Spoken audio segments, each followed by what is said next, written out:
Buenas tardes y bienvenidos todos a la Universidad Hebraica. Nos sentimos muy contentos de tenerlos el día de hoy aquí. Sabemos el esfuerzo que hacen, ya que todos tienen grandes actividades y se están tomando el tiempo para acompañarnos. El día de hoy vamos a iniciar este webinar. Diferente. Aquí me... Perdón. El día de hoy vamos a iniciar con este webinar que va a tratar del ambiente laboral tóxico desde la mirada de Team CBT.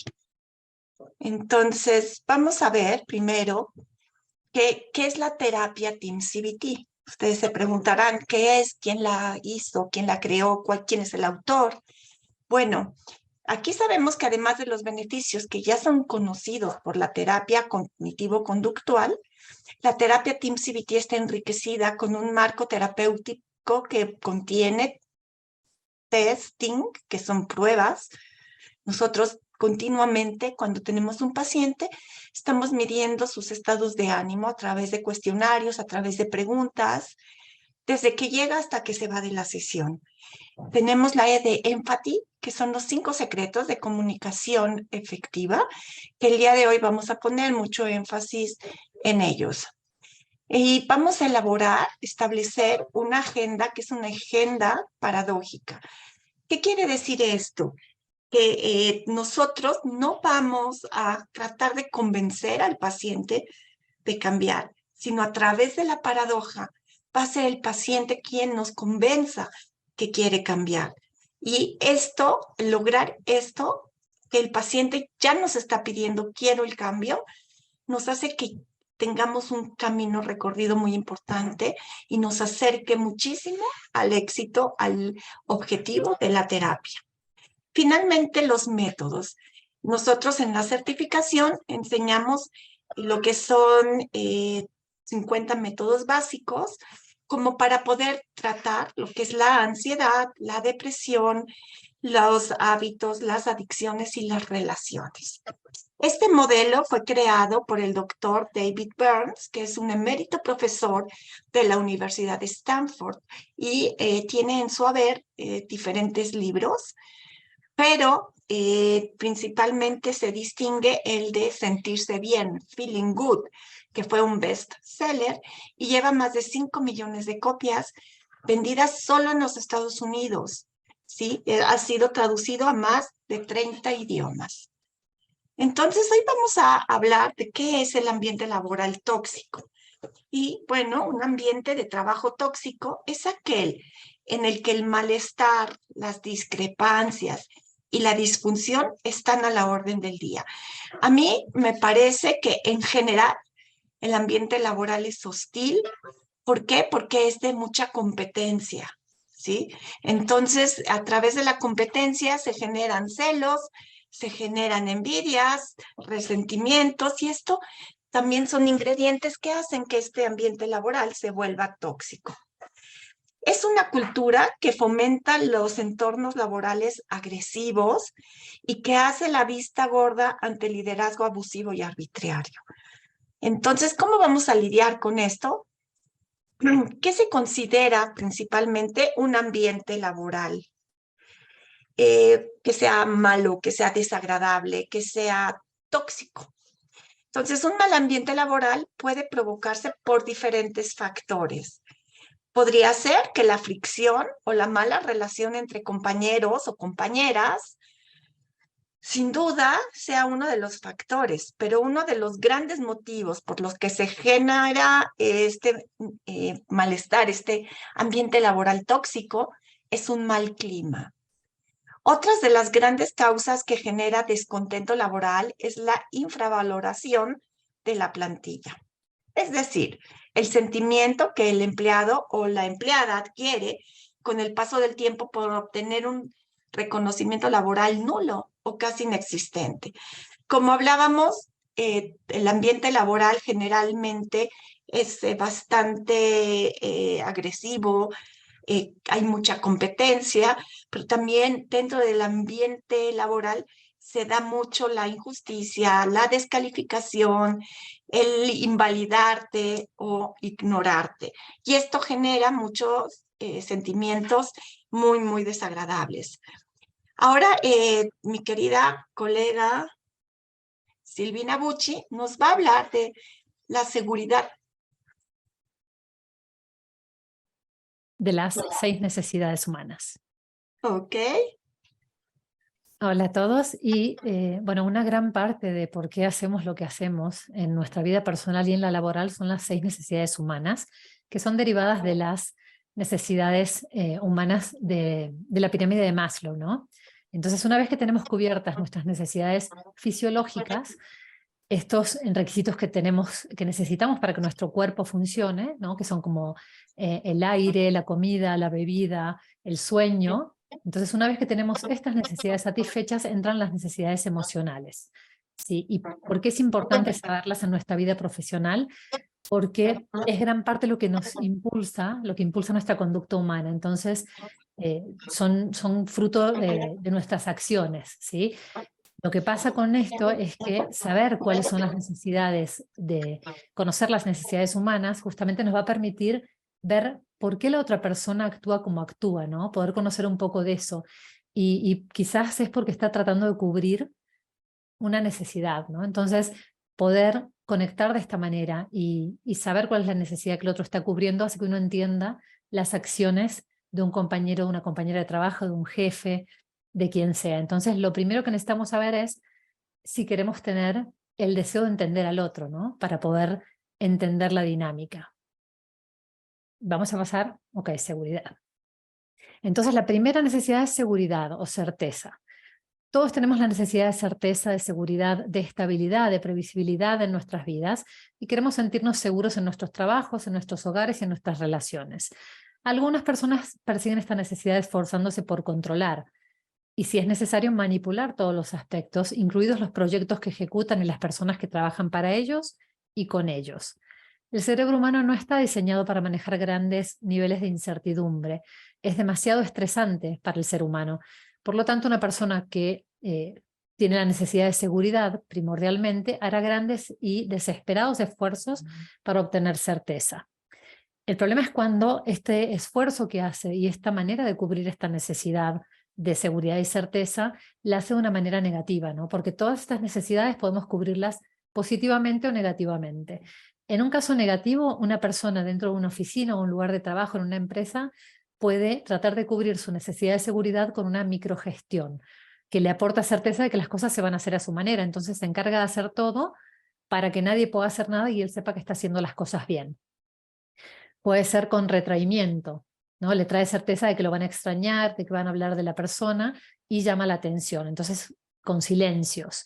O una persona que es workaholic, ¿no? Que busca seguridad de mantener su puesto de trabajo y hace y continúa haciendo y se desgasta y entra como en un ciclo en el que no sale de esa seguridad. ¿Sí? Entonces, ese tipo de personas seguramente van a empezar a pensar en gente que conocen de su ámbito laboral. Lo que hace también es como seguir rutinas, ¿no? Y buscar entornos que le parecen familiares y no correr riesgos, ¿no? Una frase que usa mucho una persona que busca la seguridad como necesidad es: malo conocido que bueno por conocer, ¿no? No toman riesgos. La necesidad de variedad o incertidumbre es la segunda necesidad, y así como queremos certeza, también después de mucha certeza y mucha rutina queremos un cambio, una emoción, como nuevos estímulos, ¿no? Entonces, todos amamos la variedad hasta cierto punto. Lo interesante es que para una persona la variedad puede significar ver un programa de televisión y usar calcetines azules en lugar de negros, o pedir algo diferente de un menú del restaurante al que va favorito. Y para otra persona puede ser escalar una montaña diferente cada mes. Y de la manera negativa en que puede una persona buscar variedad en el trabajo puede ser creando drama, haciendo chismes, creando conflictos, problemas o con comportamientos violentos o agresivos. ¿Sí? ¿Por qué? Porque en la necesidad de variedad lo que va a hacer es quizás una persona que cambia de trabajo constantemente o necesitar estar desafiado mentalmente continuamente, entonces genera una manera de que la mente siempre esté en movimiento, ¿no? Y hay diferentes palabras que vamos a asociar con cada necesidad, como suspenso, reto, sorpresas, caos. Después tenemos la necesidad de significado o importancia. En el fondo todos queremos que nuestro trabajo tenga sentido, ¿no? Que sea visto, sentirnos importantes, que tenga trascendencia. No es divertido un trabajo en el que sientes que tu existencia ahí tiene poco o ningún impacto. Cuando trabajamos en un trabajo en equipo que nos hace sentir que importamos, hacemos un mejor trabajo y nos mantenemos motivados y asumimos más responsabilidad por el trabajo que hacemos.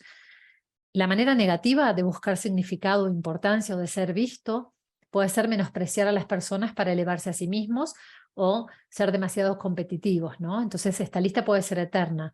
Una persona que quiere sobresalir baja la cabeza del otro para subir uno mismo. El orgullo también, porque el orgullo a veces aparece cuando la autoestima de una persona está baja, y tan baja que se obliga a sí misma a creer que es mejor de lo que realmente es y sentirse más de lo que es, ¿no? Y así sentirse importante. O también derribar a alguien hablando mal o haciendo chismes de esa persona porque bajo el significado y la importancia de esa persona en el lugar, ¿no? Entonces, sentirnos valorados e importantes siempre es una necesidad que casi todos tenemos y que de una manera sana es un buen nivel de autoestima, y de una manera mala es el deseo de tener reputación y el respeto de los demás a toda costa, ¿no? Entonces después tenemos la cuarta necesidad, que es conexión. Todo el mundo necesita sentir conexión con alguien o algo, de ser parte de una comunidad más grande. Queremos sentir en lo que es laboral una cercanía con personas de ideas afines, amigos, familiares, colegas o comunidad. Y muchas personas sienten este conflicto por lo que quieren ser parte del equipo de trabajo, pero al mismo tiempo necesitan diferenciarse y sobresalir, buscar ese significado del que hablábamos, ¿no? Sobre todo quien ejerce en algunos casos como gerente de proyecto. ¿De qué manera se busca esta necesidad, cubrirla de formas negativas? Ayudando desmedidamente a otros para que se vean obligados a mostrarle aprecio por lo que los ayudó. Dar la imagen de indefenso para que la gente tenga que cuidar de ellos y protegerlos, recibir de esta manera atención, compasión, ayuda física o financiera. Quejándose, siempre tener un problema, entonces crea conexión y empatía de los demás. Ser pegajoso o encajoso, esas personas que se meten en las reuniones sin que alguien los llame, pero necesitan pertenecer y estar vistos todo el tiempo, ¿no? La quinta necesidad es la de crecimiento. Como seres humanos, todos tenemos la necesidad de crecer y expandirnos en nuestras vidas personal, espiritual, intelectual, física, emocional y profesional. Algunas personas aspiran a alcanzar una determinada posición, un objetivo financiero, un estilo de vida en particular, y aunque muchas veces cuando llegan ahí se estancan y se vuelven infelices porque ya no crecen y buscan otra meta diferente. El hecho que el crecimiento justamente es la necesidad de ampliar nuestras capacidades de cualquier manera. Entonces puede ser educación, aprender una receta de cocina, sentir que aprendemos en nuestro trabajo, que tenemos un reto que nos hace como convertirnos en todo lo que somos capaces de ser, ¿sí? Y la contribución, que es la sexta necesidad, es el acto de mirar más allá de uno mismo, de dar más allá de uno mismo, ¿no? Es la forma de dar. Entonces, ir más allá de las propias necesidades y dar a los demás sin esperar nada, sin esperar una ganancia personal. Algunos proyectos tienen una causa muy valiosa y pueden hacer del mundo un lugar mejor para vivir. Entonces, contribuir, por ejemplo, ayudando como miembro de un equipo o a otro integrante genera una sensación duradera de satisfacción y plenitud. El hecho es que estas dos últimas necesidades son las que nos producen una sensación más duradera en el tiempo, ¿sí? Entonces, nos ayuda a sentirnos conectados con los demás, pero de una manera en la que damos sin esperar nada.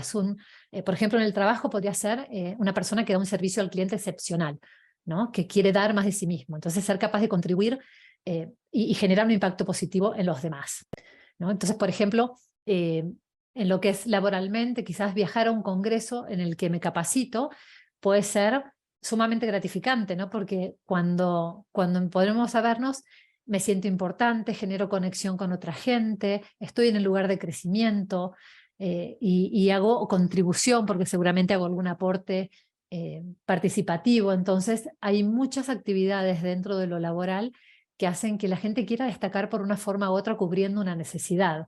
El hecho es que al saber qué necesidades puede estar cubriendo el otro, puedo entenderlo mejor porque no faltan los problemas, las competencias y todo tipo de conflicto dentro de un ámbito laboral, y muchas veces es por eso, ¿no? Porque están cubriendo una necesidad.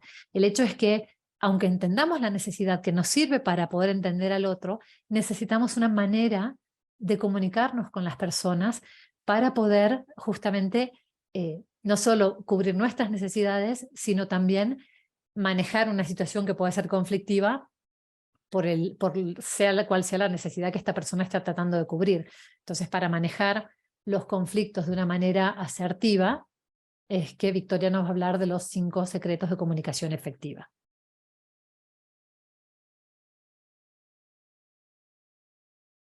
Victoria, ¿estás? Se apagó mi micrófono.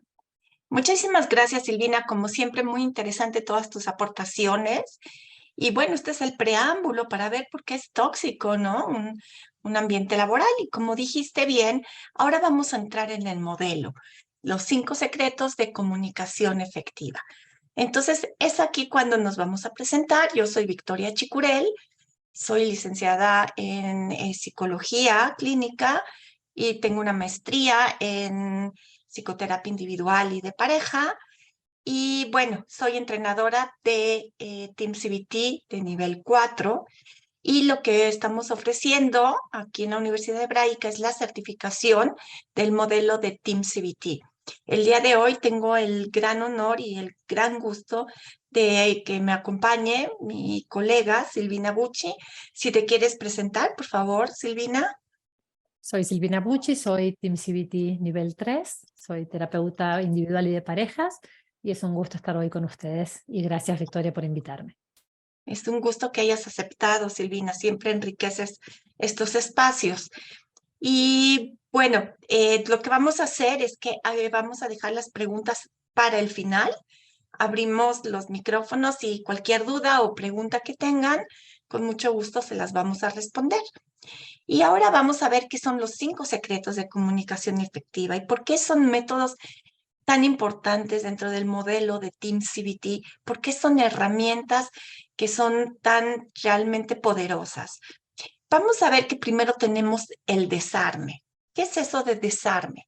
Aquí es encontrar algo de verdad en lo que la otra persona te está diciendo.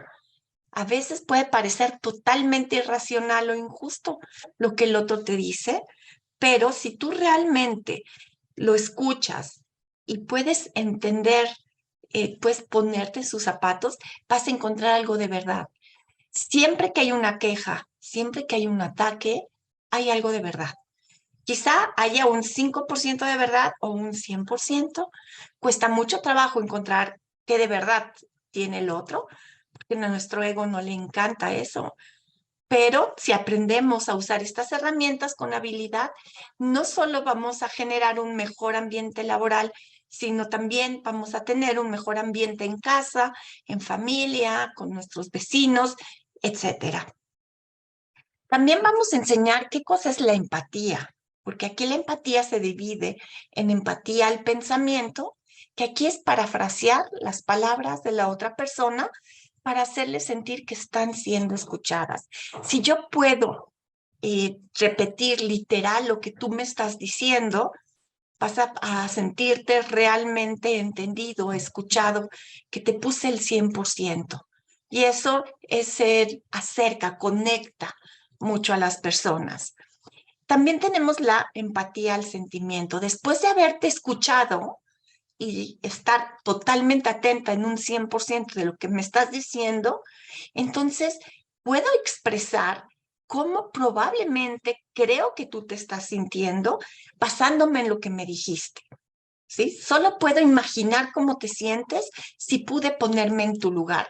Por eso estos 5 secretos de comunicación efectiva basan de la empatía, basan de la conexión entre 2 seres humanos. Vamos a ver después que tenemos la investigación. Aquí vamos a hacer preguntas de manera amable, que demuestren que quieres saber más, aprender más sobre cómo se siente y qué piensa la otra persona, ¿sí? Cuando yo ya pude escucharte, todo lo que me dijiste, al escucharte me sentí empática, me puse en tus zapatos, entonces imaginé cómo te sientes porque hacemos mucha aclaración, imaginamos, no podemos saber cómo te sientes, pero al ponerme en tus zapatos sí me lo puedo suponer. Y la investigación es, quiero saber más, pero quiero saber más de cómo te sientes y qué piensas al respecto. Tenemos estas también afirmaciones yo siento, en inglés es I feel, que aquí vamos a utilizar el yo siento como por ejemplo, me siento alterada con esto que me cuentas, cuando te escucho me siento triste de saber todo lo que te está pasando o me siento enojada. ¿Sí? Algo muy importante es que a través de los 5 secretos de comunicación efectiva vamos a poder reconocer tanto el enojo del otro como el nuestro. Que el enojo es una de las emociones o la emoción que más trabajo cuesta a un terapeuta reconocer. O no nada más a un terapeuta, yo creo que en cualquier tipo de relación el enojo es muy importante reconocerlo, pero cuesta mucho trabajo.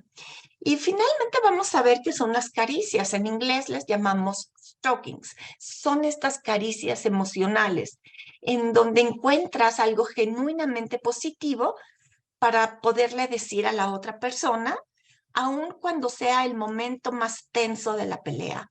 ¿Sí? Adoptas una actitud de respeto, aun cuando te estés sintiendo con enojo en ese momento. Siempre va a haber algo que podemos reconocerle al otro. Siempre, aún si te está diciendo algo que te es muy lastimoso, podemos reconocer el valor que tiene para decírtelo de frente, ¿no? Entonces, aquí vamos a aprender todas estas herramientas. Vamos a ver que la técnica del desarme es cuando los pacientes están enojados y son críticos y te atacan y puedes sentirte convencido de que sus críticas están distorsionadas, son injustas. Silvina, ¿alguna vez algún paciente te ha hecho alguna crítica que te haya hecho sentir incómoda, que hayas creído que es injusto? Absolutamente. Sí. Ok, bueno, pues entonces vamos a ver que ciertamente los pacientes van a decir todo tipo de cosas que suenan irracionales y que es posible que sientas tú una fuerte necesidad de defenderte o de corregir a tu paciente. ¿Así te has sentido alguna vez, Silvina, también? Así me sentí, sí, cuando uno piensa que lo que el otro le está diciendo es injusto, nos dan ganas de defendernos, ¿no? Porque nos sentimos atacados. Así es. Entonces, vamos a ver lo siguiente. El desarme se va a convertir en la ley de los opuestos. ¿Sí? Aquí hay una paradoja. ¿Qué es esto de la ley de los opuestos? Bueno, pues si discutes o te defiendes contra una crítica que es totalmente irracional o injusta, pues inmediatamente vas a probar que la crítica es válida. En contraste, si realmente estás de acuerdo en que la crítica es válida, pues instantáneamente comprobarás que eso es mentira. Esto es una paradoja. Me defiendo, al defenderme estoy diciendo si es verdad lo que dice y el otro se pone más defensivo. No me defiendo y lo acepto toda la responsabilidad. Entonces, realmente quito la validez a esta crítica. Y aquí es donde damos oportunidad de tener un diálogo, como llamamos al segundo round. Aquí vamos a ver también la empatía del pensamiento y de sentimiento. Cuando usas la empatía de pensamiento, resumes las palabras del paciente para que él o ella puedan ver que recibiste el mensaje. Es parafrasear las palabras de la otra persona. Por ejemplo, Silvina, ¿puedes hacer un ejemplo? ¿Querés que yo te diga algo y lo vas a repetir Sí. para hacerlo? Ok. Victoria, hoy en la mañana fui a pasear a mi perro y me demoré mucho porque el elevador estaba descompuesto y me sentí muy frustrada. Ok.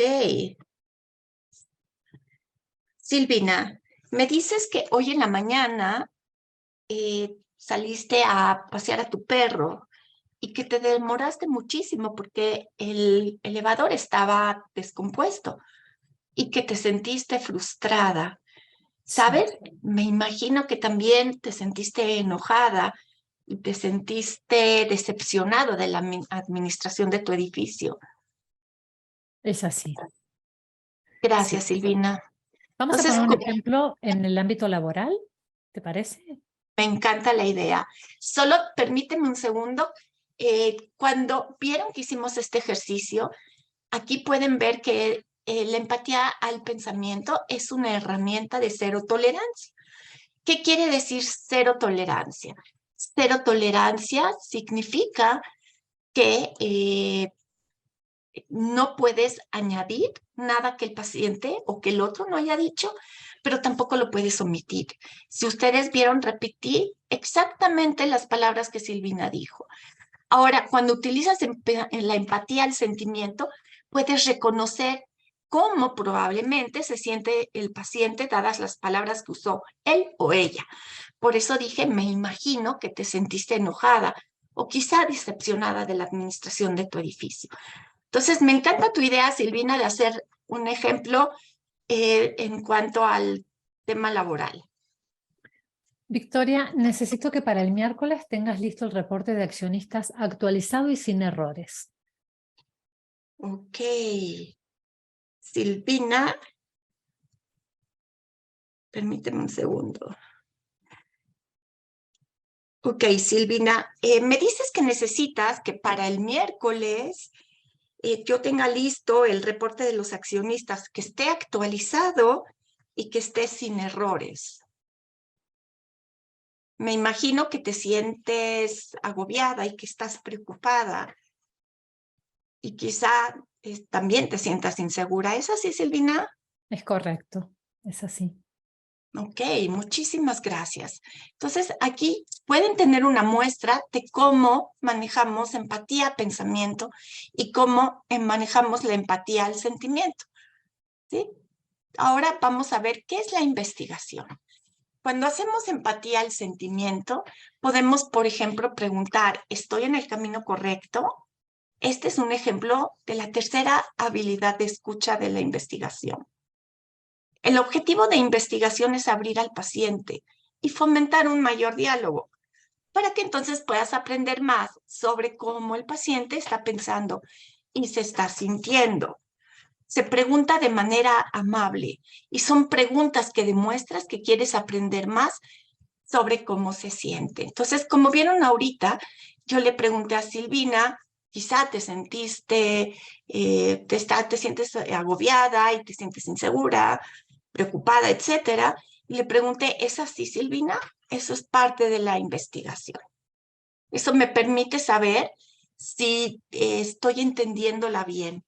Y también a Silvina le da la oportunidad de saber que estoy interesada en yo saber si le estoy entendiendo bien. Entonces, aquí hacemos un tipo de comunicación muy respetuosa, muy humana, porque es una conexión de almas y con mucho respeto, con mucha humildad, ¿sí? Y finalmente con mucha asertividad y tenemos resultados muy buenos. Vamos a ver qué son las declaraciones yo siento. Aquí los psicoanalistas creen que los terapeutas nunca deben de expresar sus sentimientos. En cambio, se supone que debes de responder con silencio o simplemente reflejar lo que el paciente te ha dicho. Bueno, hay algo de sabiduría en esto, porque ciertamente demasiada autorrevelación por parte del terapeuta podría ser desagradable y podría violar los límites de una relación profesional ética. Pero a pesar de esta limitación, hay momentos en que es útil, de hecho crucial, para que los para que los terapeutas expresen sus sentimientos durante las sesiones. Cuando hablamos de expresar los sentimientos durante las sesiones, es algo que va a ser en función de ayuda al paciente. No estamos hablando de que yo me siente a desahogarme con mi paciente, esperar que él me resuelva la vida y me dé terapia. Hay que tener mucho cuidado cuando hacemos estas revelaciones, pero hay momentos que hay revelaciones que son muy importantes, que son muy cruciales. Por ejemplo, digamos que te sientes a la defensiva o incómodo porque un paciente te acaba de criticar con un tono de voz áspero. Entonces podrías decir, vaya, me siento un poco incómoda ahora. Lo que dices es importante y hablar de ello podría ayudarnos a volver a encarrilarnos. ¿Podrías decirme algo más acerca de cómo te sientes? Como ven, en esta frase había el yo siento, me siento un poco incómoda, pero también me fui a la investigación. Te digo que lo que dices es importante y pregunto, ¿podrías decirme algo más acerca de cómo te sientes? ¿Sí? Entonces, el yo siento es en primera persona, no usamos el tú me haces sentir, tú me haces enojar, tú me haces poner furiosa. No, yo me siento intranquila, yo me siento enojada, yo me siento alegre. Es yo me siento.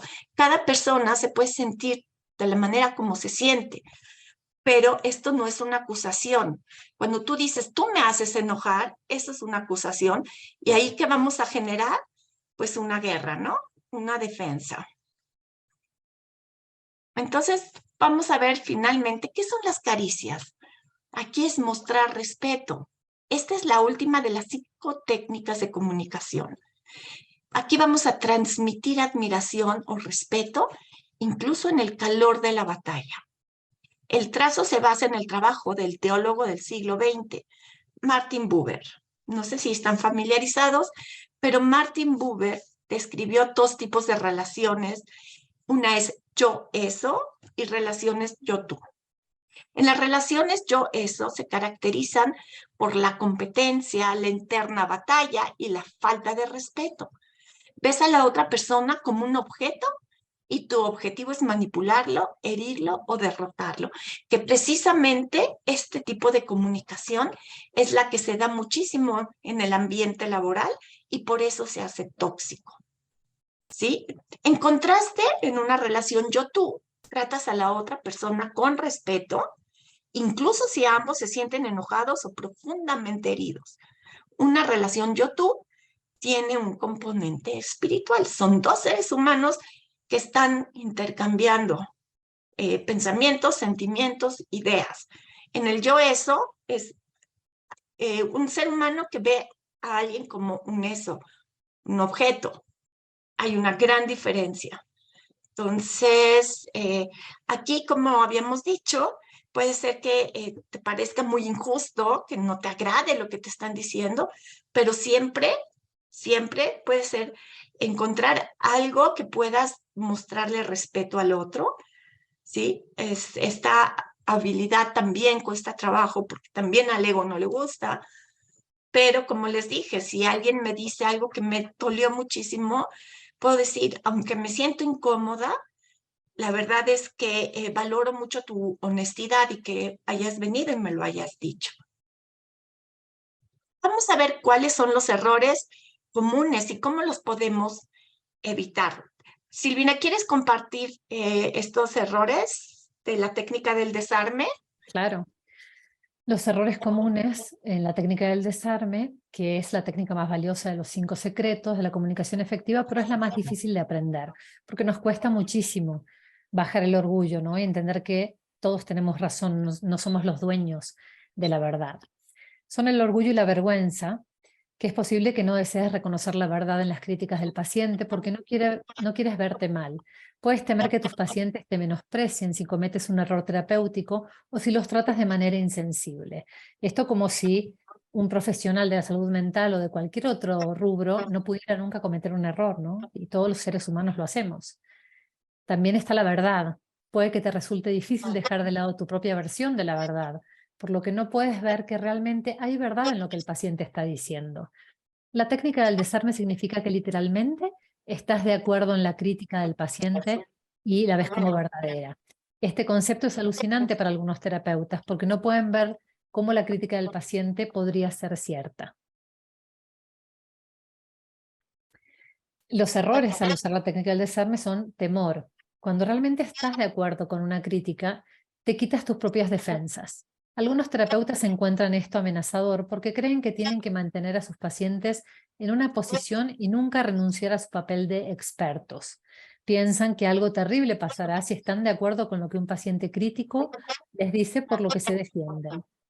Y los pacientes se intensifican cuando sienten que no estás escuchando o validando lo que está diciendo, cuando no reconoces su ira, ¿no? El enojo del que hablaba antes Victoria, cuando no estás transmitiendo un respeto genuino, porque es lo más importante. Victoria nos hablaba de la caricia, del stroking, y justamente tiene que ser genuino, porque si alguien le dice a otra persona, me parece muy importante lo que me estás diciendo, o eres muy importante para mí, tiene un color, pero si le digo, sí, me parece súper importante, lo que estás diciendo, se nota que no es genuino, ¿no? Que estoy casi burlándome, entonces va a hacer que las emociones del paciente o de quien tengo enfrente se intensifiquen.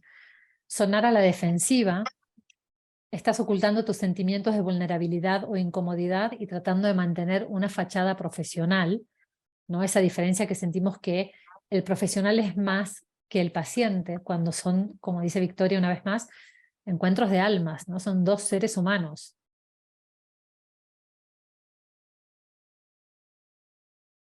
Ok, muy interesante, Silvina, gracias. Y qué difícil, ¿verdad? Suena fácil, Suena pero fácil. requiere de mucha práctica, que requiere de aprender, pero los resultados les podemos asegurar que son maravillosos. Entonces, ahora vamos a ver cuáles son los errores en la empatía al pensamiento y al sentimiento. El error más común en empatía del pensamiento es sentir tanto pánico cuando te critican que olvidas la mayoría de lo que el paciente acaba de decir. Esto será un insulto para el paciente porque quedará claro que no estabas escuchando. El paciente puede concluir que no te importa lo que él o ella estaba tratando de decir y entonces una solución efectiva es simplemente tomar notas durante las sesiones. Otro error que es fundamental es omitir partes importantes de lo que dijo el paciente. Como les había dicho, esta es una técnica de cero tolerancia. Cero tolerancia a añadir cosas que el paciente no dijo o de omitir cosas que el paciente dijo. No sé por qué se está mi cámara poniendo así, pero bueno. Después, el error más común en la empatía al sentimiento es no reconocer el enojo del paciente, incluso cuando el paciente está obviamente enfurecido.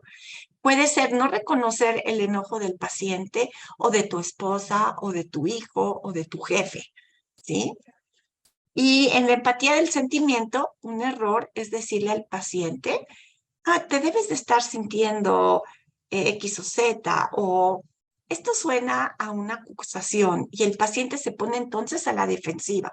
Te debes de estar sintiendo esto, es como te estoy señalando, ¿sí? Entonces estamos provocando que el otro se defienda. En vez de decir, me imagino que te has de sentir X o Z, ¿de acuerdo? Y vamos a ver errores en la investigación de yo siento.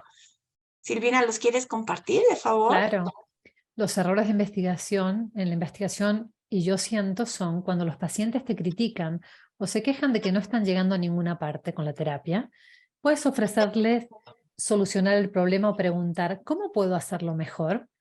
Cuando en realidad el paciente espera que el profesional sepa cómo hacerlo mejor, ¿no? Errores en las declaraciones yo siento. En vez de expresar tus sentimientos y decir me siento XY, le digo al paciente siento que tú XZ. Y como decía recién Victoria, cuando decimos yo siento, cuando expreso cómo me siento, lo único que puede ir después de las palabras yo siento es una emoción. Si yo digo yo siento que, ya voy a hacer un error, porque seguramente voy a decir yo siento que tú o yo siento que algo, pero lo que tengo que compartir es solamente una emoción. Expresas tus sentimientos de una manera dramática. Quizás yo me siento tristísima con esto que me contás y te abrazo y lloramos juntas. No es lo que espera un paciente, ¿no? Que tu comentario no suene genuino, que lo que estás diciendo, por ejemplo, yo me siento triste de lo que me estás contando y me estoy riendo quizás, ¿no? Entonces no va a sonar nada genuino. Estas declaraciones suaves de yo siento están diseñadas para mostrarle al paciente que tú también tienes sentimientos. Tu tono de voz y tu lenguaje corporal también serán importantes. Si transmites calidez, humildad, dignidad y respeto por el paciente, las declaraciones de yo siento pueden ser invaluables. ¿Sí? Porque la persona que tenemos enfrente se va a dar cuenta que somos un ser humano igual y que nos mueve emociones lo que nos está diciendo, ¿no? Y esto mismo con nuestra pareja, en el trabajo, a veces nos hacemos como los duros, como si no tuvieras emociones, como si no te llegara lo que te están diciendo. Y no es así, muchas veces nos conmueven muchas cosas que escuchamos. ¿Verdad, Victoria? Me encantó, Silvina, totalmente de acuerdo. Y vamos finalmente a ver cuáles son los errores de la técnica de la caricia. Aquí puede ser que tu comentario pueda sonar sarcástico, ¿sí? Como, ay, sí, claro, tú eres fabuloso, ¿no? En vez de decir, me parece fabuloso que seas honesto, eso es muy diferente. O que puede ser que tu comentario suene burlón, que es muy fácil caer en eso, o que tu comentario no sea específico. No es lo mismo decir, eres un gran ser humano, a que si está hablando de una situación con su hijo, le digamos, de verdad, admiro el papá que eres, lo cercano, lo preocupado que estás por tu hijo, lo entregado que estás a tu hijo. ¿Sí? No es lo mismo un gran ser humano, porque eso no dice nada en especial, pero aquí le estás realmente diciendo esta parte de que eres un padre y esto es lo que ahorita te está provocando emociones, lo que ahorita te está preocupando. Perdón, Salud. disculpen. Y también que tu comentario no suene genuino. En todo Team CBT tenemos que ser honestos, genuinos y tener humildad para que esto pueda funcionar. ¿Sí? ¿Cómo podemos entonces sobrevivir a un ambiente laboral tóxico? Pues bueno, vamos a establecer límites sanos y a realizar actividades desintoxicantes. Vamos a tratar de blindarte contra el chismorreo. ¿Sí? No estarte metiendo la nariz en donde no debes porque te puede salir mal.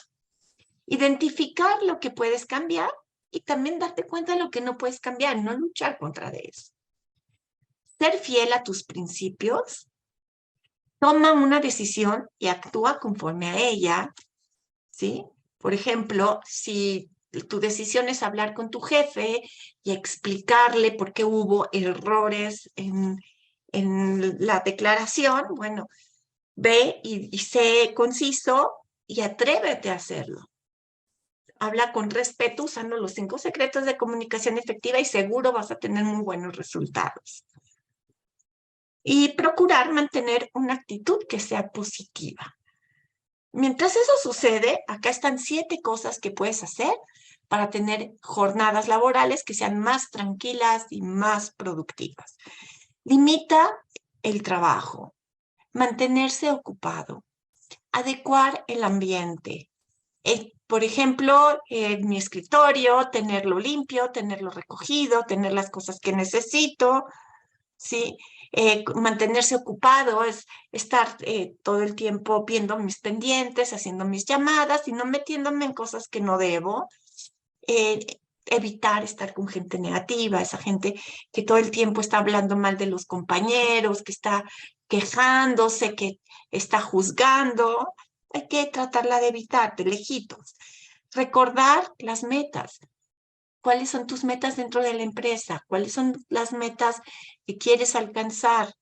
Y algo muy importante es solucionar los conflictos. ¿Sí? Cuando tengo un conflicto, tengo una diferencia, aprendo a utilizar hábilmente los 5 secretos de comunicación efectiva y voy y lo resuelvo. Entonces, estamos llegando al final. Silvina, vamos a hacer un ejemplo de desarme, ¿te parece? ¿Quieres Claro. atacarme? Sí.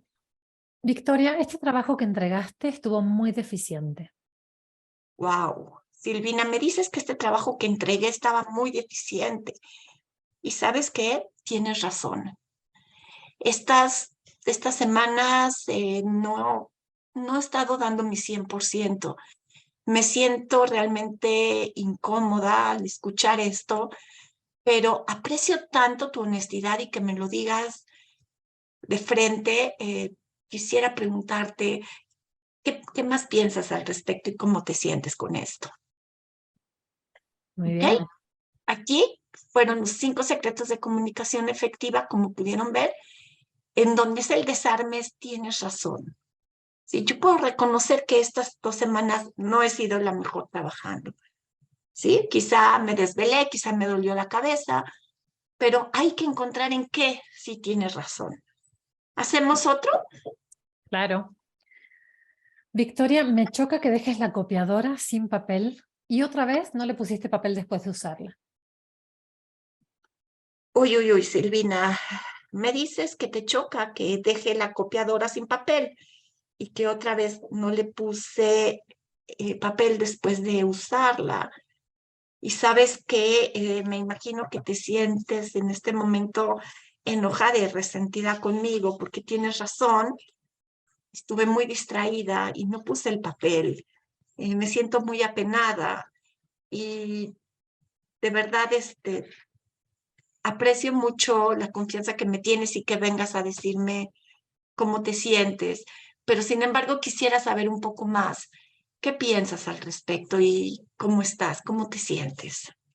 Gracias. Ok, gracias a ti. Aquí tenemos un ejemplo de cómo se manejan los 5 secretos de comunicación efectiva. Ustedes dirán, oye, esto no está tan fácil. Es verdad, pero aprenderlo es muy divertido, es un reto y podemos tener muy, muy buenos resultados en nuestra vida personal y profesional. Sí queremos avisar que la nueva certificación de nivel 1 y 2 en la terapia Team CBT se va a abrir el 25 de abril y pues nos encantaría tenerlos a todos ustedes con nosotros. Les puedo decir que va a ser una gran inversión de tiempo y de dinero y de esfuerzo, pero que el resultado va a ser aún mayor. Entonces, bienvenidos todos y si tienen alguna duda o comentario, por favor, pueden abrir sus micrófonos. Alejandro, si los permites, a la gente que quiera hablar para que hagan sus preguntas. Ya está activado, profesor. Adelante. Ok. Aquí están, Ana puso, donde pueden tener más información sobre la certificación y bueno, alguien que tenga dudas o comentarios.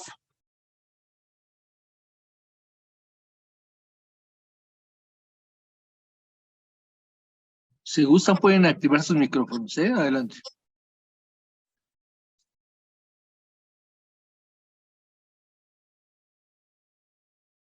Ok, Brenda dice, muchas gracias, maravilloso. ¿Qué sería limitar el trabajo? ¿Cómo limitar el trabajo? Limitar a mi trabajo. Sí, creo que no está muy bien explicado, Brenda. Pues limitarme a hacer mi trabajo. Sí, no andarme metiendo en el trabajo del otro. Limitarme a mi trabajo. Eh, Rubí Rivero nos dice muchísimas gracias, no tengo dudas, me encantó. Y bueno, excelente exposición de Fernando Méndez. Muy claras todas y cada una de las herramientas utilizadas para evitar lo tóxico en el ámbito laboral. También tenemos a Araceli Núñez, muy interesante este tema y tan necesario en todo el ámbito laboral. Gracias por la invitación. Sara Raful nos dice muy interesante, muchas gracias. Alejandro Espinosa dice, porfa, creo que hay un poco de interferencia con su micrófono cuando habla la profesora Silvina. Perdón, pero no lo vimos a tiempo. Y tenemos también de Fernando Mendoza o Méndez, no sé ve bien. Hola, muy buenas tardes. Soy Fernando Mendieta, perdón, Mendieta Suárez, mediador, conciliador del Poder Judicial del Estado de México, presente y muchas gracias. A ti, Fernando, muchísimas gracias. Y bueno, No sé si Victoria. tenga el señor Raúl, tenía el micrófono prendido, no sé si va a hacer alguna pregunta. Y ¿Alguna hay un pregunta? mensaje de Montalvo CP que dice los 5 pasos, ¿son solo en este orden su aplicación? Oh, es una gran pregunta, ¿no, Silvina? Excelente. Nosotros hicimos en este orden por modo que ustedes vayan familiarizando y lo puedan entender. No siempre usamos los 5 secretos de comunicación efectiva al mismo tiempo y el orden, como dicen por ahí en las matemáticas, no altera el producto. Entonces, el orden no es lo que importa es lo que ustedes usen hábilmente estas herramientas para que puedan tener los buenos resultados. A veces pueden empezar con el yo siento, me siento muy conmovida con esto que me estás contando, por ejemplo, ¿sí? El desarme, de hecho, no se usa siempre, solo cuando alguien me ataca o cuando alguien se queja, pero si no, no uso desarme. La palabra clave para el desarme es, tienes razón, ¿sí? Pero puede ser que yo en algún momento solo haga empatía al pensamiento o empatía al sentimiento, o pueda hacer las caricias, que esto acercan mucho, nos conectan mucho. ¿Tú qué piensas, Silvina? Sí, completamente. Las caricias siempre, siempre acercan y siempre hace que lo que yo tenga que decir sea mejor recibido aparte. Estoy teniendo en cuenta al otro y validándolo. Aquí hay una pregunta de Natalia Soto Piñeiro y dice, buenas tardes, no cuento con micrófono, gracias por la exposición. Me gustó mucho la exposición. Tengo duda, ¿cómo se aplicaría cuando más del 80% del personal vive en la queja y evasión? Creo que sería bueno un ejemplo si tiene Natalia para este tipo de quejas, ¿no? Porque es excelente para este caso, ¿no? Cuando alguien vive en queja y evasión, los 5 secretos son ideales. Me encantaría que lo pongas en el chat. Mientras vemos que María del Carmen dice, excelente tema y muy actual, excelente Victoria Chicuriel y Silvina Bucci, así como la Universidad Hebraica por esta aportación. Gracias. Y Mónica Motalvo pregunta, ¿qué perfil se necesita para tomar el curso, para tomar la certificación?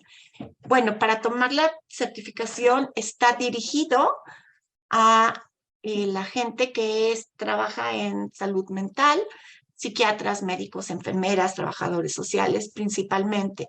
Sin embargo, para el público en general que quieran hacerlo para aprender estas técnicas para sí mismo, para mejorar su propia vida, que puede ser como un curso terapéutico para uno mismo, también están bienvenidos. Lo único es que no podrían certificarse como terapeutas, pero pueden tomar el curso y son bienvenidos. Aquí pregunta Nicole Palmer, ¿cómo se manejaría si el líder del grupo ataca, invalida, pero no quiere? Ay, es que no alcanzo a ver, Silvina, ¿tú lo puedes ver? No quiere ni acepta comunicación. Ok, ¿qué haría, Silvina? También usar los 5 secretos, depende cuál sea el ataque o cómo invalida, pero por ejemplo que te dijera, todos están equivocados, todos hacen las cosas mal y no quiere escuchar. Una persona que es líder de un grupo y ataca e invalida, probablemente una caricia y un desarme empiece bien la conversación, ¿no? Valoro su comentario, tiene razón. A veces no hacemos el trabajo completo, o a veces no hacemos el trabajo en el tiempo que nos piden, ¿no? Valoramos mucho este trabajo y me imagino que esto puede hacer que usted se sienta enojado y quizás frustrado con nosotros, y me gustaría saber un poco más de qué piensa y cómo se siente al respecto de lo que nos dice. Ay, me encantó, Silvina. Entonces, Creo, la respuesta creo que es usa los 5 secretos de comunicación efectiva correcto. para que te quieran escuchar, Ujú. ¿no? Si los aprendes a usar con habilidad, van a funcionar. Hay 2 ingredientes muy importantes para que funcionen. Uno es que quieras estar cercano al otro. Si tú dices, ah, no, es que este señor a mí ya no me interesa y mi paciente yo ya quiero que se vaya y yo ya no quiero estar cercano, no van a funcionar. Tienes que querer genuinamente estar cercano y no generar un conflicto, ¿no? Poder llegar a una plática, un intercambio de ideas. Y la segunda es que lo sepas usar con habilidad. Sabiéndolos usar con habilidad, los resultados son maravillosos. Ana está compartiendo el brochure de la próxima certificación y pues no sé si haya alguna otra pregunta o comentario antes de que nos estemos pues ya retirando. Natalia Soto Piñeiro puso un ejemplo, me parece. Dice, es complicado. El equipo de trabajo, ante la misma dinámica de cumplimiento de normas administrativas, constantemente se enoja y actúa el enojo evadiendo responsabilidades, justificando que están molestos por los reglamentos administrativos, que son protocolos que nos rigen a todos, por ejemplo, y ha sido muy agotador implementar estrategias para motivar y jalar hacia la meta en común. Es muy largo, pero a esto me refiero. No sé si entienda un poco. Claro, si a una persona le dan reglas administrativas y no le gustan y se enoja y lo actúa, podemos decirle, tienes razón, que nos cambien las reglas es muy incómodo y yo me siento bastante incómoda de tener que pasarte la noticia de que han cambiado las reglas y probablemente te sientas molesto o frustrado con esto del cambio de reglas, ¿no? De imposiciones administrativas. Y valoro que nos lo comuniques y admiro mucho que lo estés haciendo y me gustaría saber más qué piensan y cómo se sienten con esto. Pero un poco de empatía quizás, empezando con la empatía, ¿no? De sí es frustrante que cambien las normas y que nos den que te den más responsabilidades, se debe sentir un poco frustrante, un poco de molestia. Entonces creo que una vez más, usando los 5 secretos que acaba de explicar Victoria, puede ser el camino en todas las comunicaciones. Y como decía Victoria, lo primero es que la persona tiene que querer acercarse a la otra, querer tener una relación mejor, ¿no? No porque quiera ser mejor amiga de esa persona, pero porque quizás me interesa tener una buena relación, ¿no? Cordial. A veces no es que quiero convertirme en su siamesa, pero por algún motivo me interesa. Entonces a veces nos decimos, tengo que hablarle bien. La realidad es no, quiero hablarle bien porque quiero mantener esta relación, porque quiero mantener este trabajo, porque quiero seguir en pareja, por el motivo que sea, ¿no? Entonces, ese incentivo. Y Victoria hablaba de lo que se llama la resistencia al resultado, ¿no? El acercamiento. Y también hay una resistencia a hacer lo que tenemos que hacer para acercarnos, que es dejar de culpar al otro y tomar responsabilidad de qué hice yo, en qué estoy aportando yo a que la situación esté como esté, o a esto que me está diciendo esta persona tenga un poquito de validez. ¿No, Victoria? Totalmente de acuerdo. Y bueno, esta es una probadita de lo que pueden aprender en nuestra certificación. Repito, iniciamos el 25 de abril. Va a ser los martes de 6 a 9 p.m. hora de México. Y pues cualquier cosa, ya tienen el brochure, ya tienen los datos de la universidad. Y pues muchísimas gracias por acompañarnos el día de hoy. Y nos vemos pronto. Muchísimas gracias, Silvina. Nos vemos Gracias. pronto.